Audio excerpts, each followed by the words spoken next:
வணக்கம். ஒரு ஜாதகத்தை பார்த்து யார் வெற்றி பெறுவார்கள், யார் நிச்சயமாக வாழ்க்கையில் முன்னேறுவாங்க அப்படின்னு சொல்ல முடியுமா அப்படின்னு கேட்டால் கண்டிப்பாக சொல்ல முடியும்.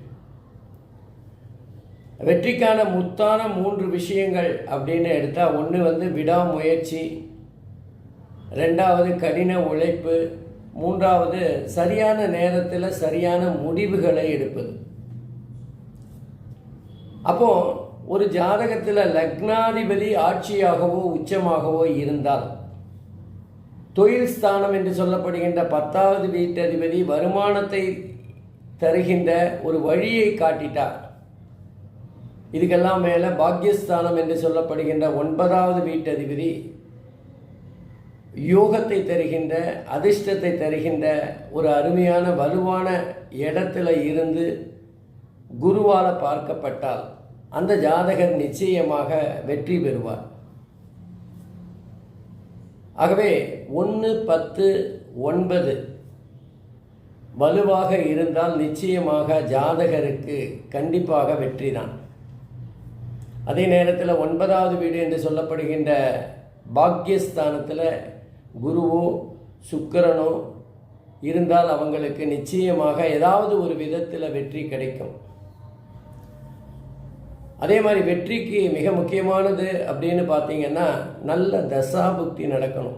நல்ல சுபகிரகங்களோட தசாபுக்தி, சுபஸ்தானத்தோட தசாபுக்தி, இன்னும் சொல்லப்போனால் 6, 8, 12 பாதகஸ்தானம் இவங்களோட தசாபுக்திகள் இல்லாமல் இருக்கணும். அதே மாதிரி 3வது வீடு முயற்சி ஸ்தானம்னு சொல்லுவாங்க, தைரியஸ்தானம். நம்ம வாழ்க்கையில் அடுத்த ஸ்டெப் எடுத்து வைக்கிறதுக்கு தைரியத்தை தருகின்ற மிக முக்கியமான ஒரு இடம். அந்த முயற்சி ஸ்தானம் நல்லபடியாக நல்ல சுப கிரகங்களோட, குறிப்பாக 3வது வீட்டதிபதி பலமாகவோ குருவோட பார்வை பெற்றிருந்தால் நிச்சயமாக அந்த ஜாதகர் வாழ்க்கையில் கண்டிப்பாக வெற்றி பெறுவார். இதெல்லாம் விட முக்கியமானது சூரியன், சந்திரன்.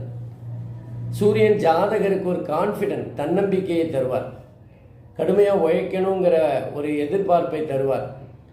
நம்ம ஒரு புதிய சிந்தனையில் போகும்போது அது வெற்றி பெறாவிட்டாலும் தைரியமாக, பிடிவாதமாக அந்த முயற்சிகளை செய்ய தூண்டுவார். அதே நேரத்தில் சந்திரன் பலமாக இருந்தால் தான் தோல்விகள்லேருந்து நம்ம விடுபட முடியும். தோல்விகளை பெருசாக கணக்கில் எடுத்துக்காமல் தோல்வியை படிக்கட்டுகளாக மாற்றிக்கொண்டு வெற்றி பெறுவதற்கான முயற்சிகளை பெறக்கூடும். ஆகவே நிச்சயமாக இந்த அமைப்புகள் இருந்தால் அந்த ஜாதகர்